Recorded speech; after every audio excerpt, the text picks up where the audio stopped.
a huge thank you to NYU's Chairman of the Board of Trustees, Bill Berkeley, and all the trustees and members of the board, NYU's President Andrew Hamilton, Provost Catherine Fleming, and the faculty and alumni here today who have made this day possible.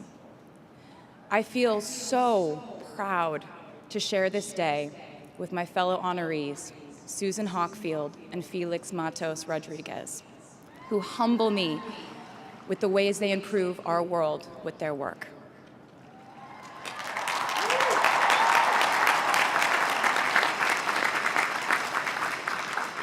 As for me, I'm 90% sure the main reason I'm here is because I have a song called 22.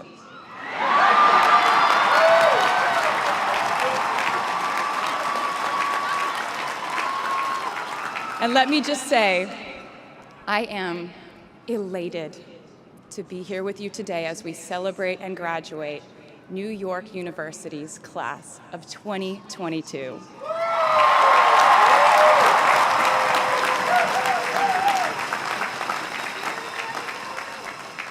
Not a single one of us here today has done it alone. We are each a patchwork quilt of those who have loved us, those who have believed in our futures, those who showed us empathy and kindness, or told us the truth, even when it wasn't easy to hear. Those who told us we could do it when there was absolutely no proof of that.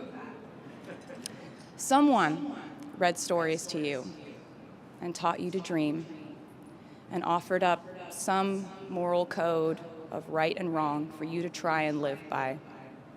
Someone tried their best to explain every concept in this insanely complex world to the child that was you as you asked a bazillion questions like, how does the moon work? And why can we eat salad but not grass? And maybe they didn't do it perfectly. No one ever can. Maybe they aren't with us anymore. In that case, I hope you'll remember them today. If they are in this stadium, I hope you'll find your own way to express your gratitude for all the steps and missteps that have led us to this common destination.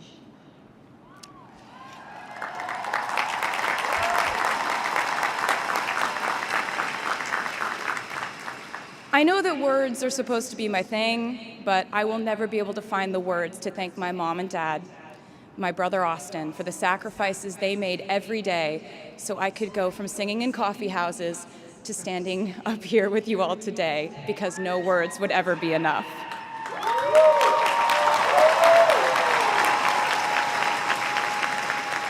To all the incredible parents, family members, mentors, teachers, allies, friends, and loved ones here today who have supported these students in their pursuit of educational enrichment, let me say to you now, welcome to New York. It's been waiting for you.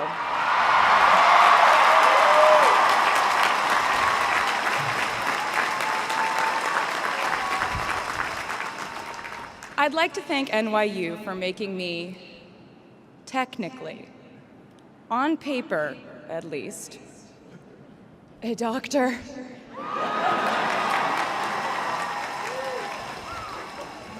Not the type of doctor you would want around in case of an emergency. Unless your specific emergency was that you desperately needed to hear a song with a catchy hook and an intensely cathartic bridge section.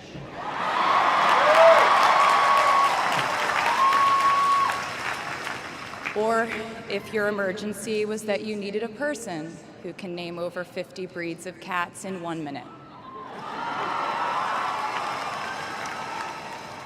I never got to have a normal college experience, per se. I went to public high school until 10th grade, and then finished my education doing homeschool work on the floors of airport terminals. Then I went out on the road for radio tour, which sounds incredibly glamorous, but in reality, it consisted of a rental car, motels, and my mom and I pretending to have loud mother-daughter fights with each other during boarding so no one would want the empty seat between us on Southwest. As a kid, I always thought I would go away to college, imagining the posters I would hang on the wall of my freshman dorm. I even set the ending of my music video from my song Love Story at my fantasy imaginary college, where I meet a male model reading a book on the grass, and with one single glance, we realized we had been in love in our past lives. Which is exactly what you guys all experienced at some point in the last 4 years, right?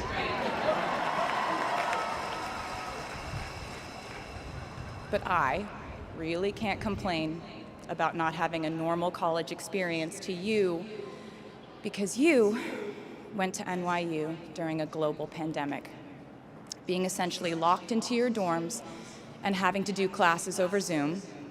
Everyone in college during normal times stresses about test scores. But on top of that, you also had to pass like 1,000 COVID tests. I imagine the idea of a normal college experience was all you wanted too. But in this case, you and I both learned that you don't always get all the things in the bag that you selected from the menu in the delivery service that is life. You get what you get. And as I would like to say to you wholeheartedly, you should be very proud of what you've done with it. Today, you leave New York University and then go out into the world searching what's next. And so will I.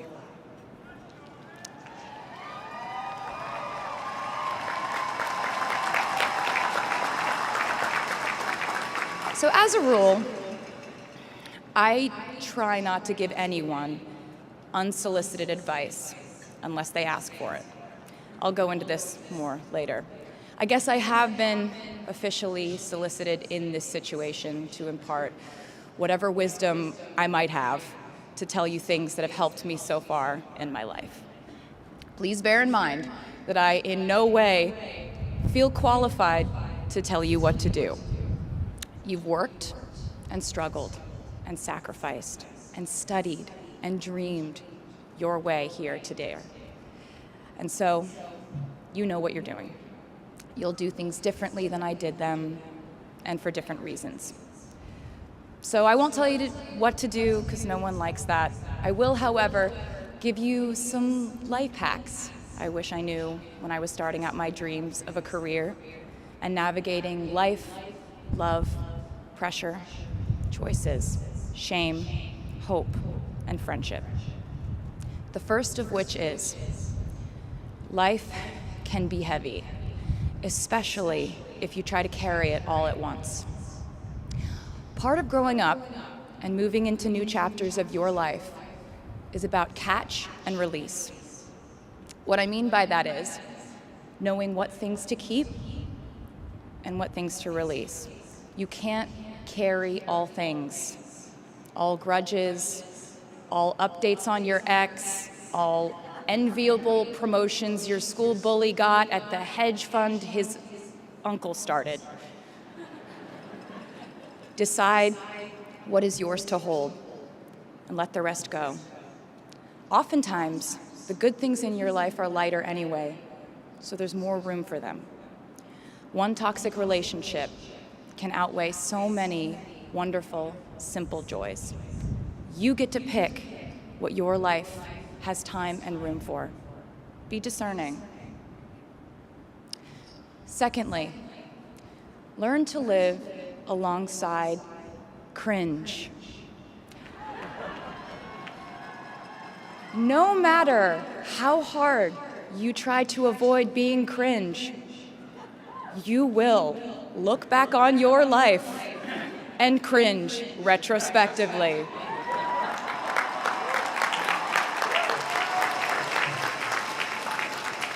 Cringe is unavoidable over a lifetime.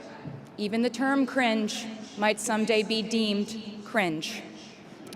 I promise you, You're probably doing or wearing something right now that you will look back on later and find revolting and hilarious. You can't avoid it, so don't try to. For example, I had a phase where, for the entirety of 2012, I dressed like a 1950s housewife. But you know what? I was having fun. Trends and phases are fun. Looking back and laughing is fun. And while we're talking about things that make us squirm but really shouldn't, I'd like to say I'm a big advocate for not hiding your enthusiasm for things.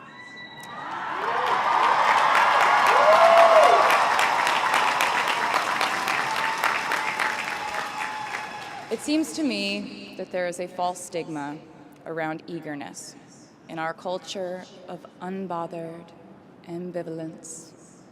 This outlook perpetuates the idea that it's not cool to want it, that people who don't try are fundamentally more chic than people who do.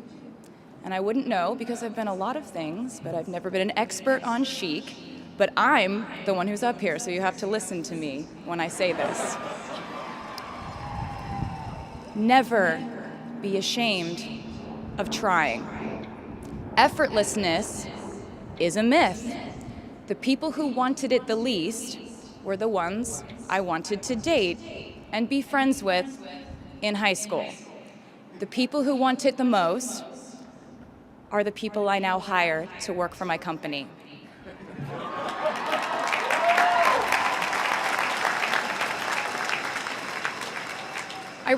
I started writing songs when I was 12, and since then, it's been the compass guiding my life, and in turn, my life guided my writing.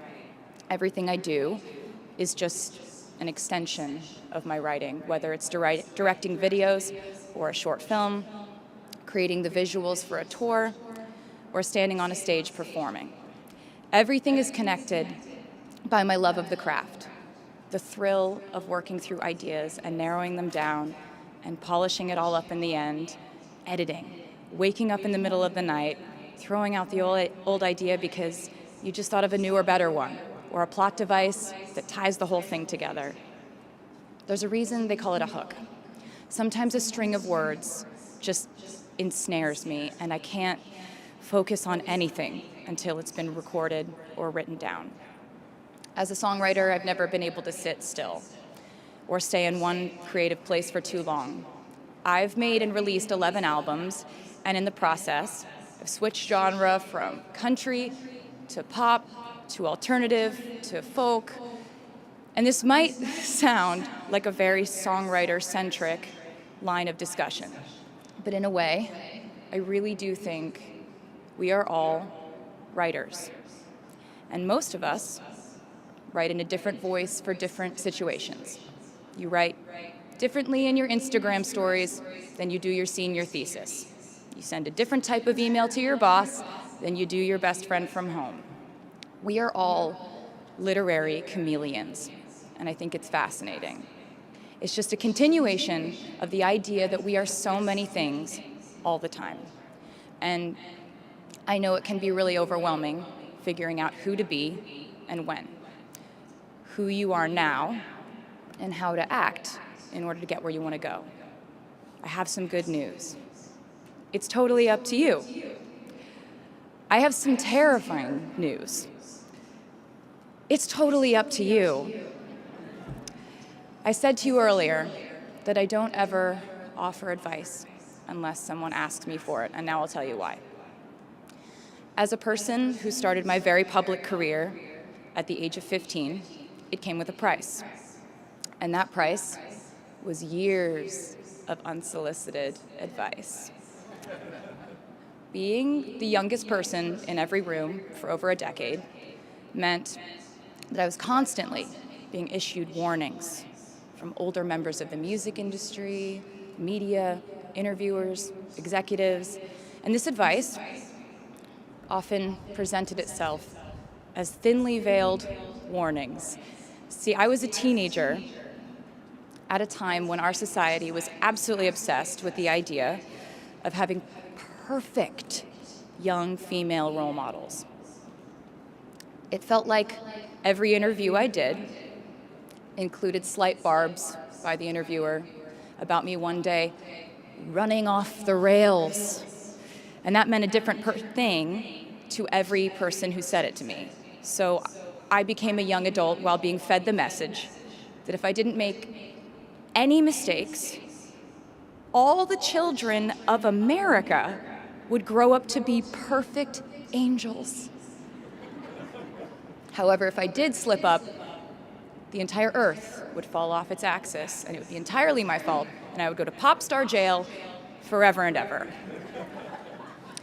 It was all centered around the idea that mistakes equal failure, and ultimately, the loss of any chance at a happy or rewarding life. This has not been my experience. My experience has been that my mistakes led to the best things in my life. And being embarrassed when you mess up, it's part of the human experience. Getting back up, dusting yourself off, and seeing who still wants to hang out with you afterward and laugh about it, that's a gift. The times I was told no, or wasn't included, wasn't chosen, didn't win, didn't make the cut, looking back, it really feels like those moments were as important, if not more crucial, than the moments I was told yes. Not being invited to the parties and sleepovers in my hometown made me feel hopelessly lonely. But because I felt alone, I would sit in my room and write the songs that would get me a ticket somewhere else.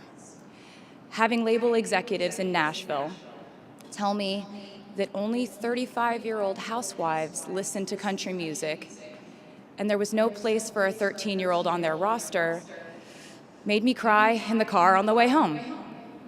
But then I'd post my songs on my MySpace, and yes, MySpace. And I would message with other teenagers like me who loved country music, but just didn't have anyone singing from their perspective. Having journalists write in-depth, oftentimes critical pieces about who they perceived me to be made me feel like I was living in some weird simulation. But it also made me look inward to learn about who I actually am. Having the world treat my love life like a spectator sport in which I lose every single game was not a great way to date in my teens and 20s. But it taught me to protect my private life fiercely. Being publicly humiliated over and over again at a young age was excruciatingly painful, but it forced me to devalue the ridiculous notion of minute-by-minute, ever-fluctuating social relevance and likability.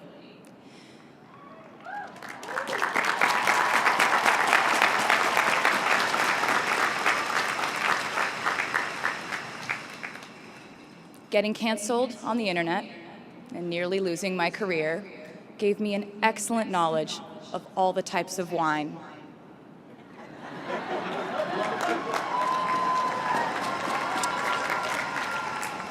I know I sound like a consummate optimist, but I'm really not. I lose perspective all the time. Sometimes everything just feels completely pointless. I know the pressure of living your life through the lens of perfectionism. And I know that I'm talking to a group of perfectionists because you are here today graduating from NYU.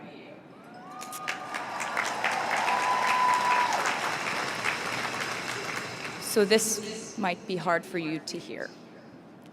In your life, you will inevitably misspeak, trust the wrong person, underreact, overreact, hurt the people who didn't deserve it, overthink, not think at all, self-sabotage, create a reality where only your experience exists, ruin perfectly good moments for yourself and others, deny any wrongdoing, not take the steps to make it right, feel very guilty, let the guilt eat at you, hit rock bottom, finally address the pain you caused, try to do better next time. Rinse, repeat.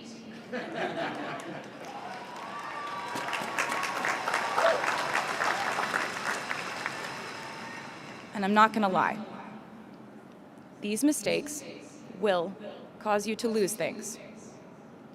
I'm trying to tell you that losing things doesn't just mean losing. A lot of the time, when we lose things, we gain things too. Now you leave the structure and framework of school and chart your own path. Every choice you make leads to the next choice, which leads to the next, and I know it's hard to know which path to take. There will be times in life where you need to stand up for yourself. Times when the right thing is actually to back down and apologize. Times when the right thing is to fight. Times when the right thing is to turn and run. Times to hold on with all you have.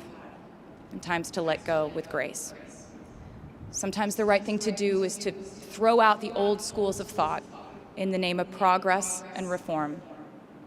Sometimes the right thing to do is to sit and listen to the wisdom of those who have come before us. How will you know what the right choice is in these crucial moments? You won't. How do I give advice to this many people about their life choices? I won't. The scary news is you're on your own now. But the cool news is you're on your own now.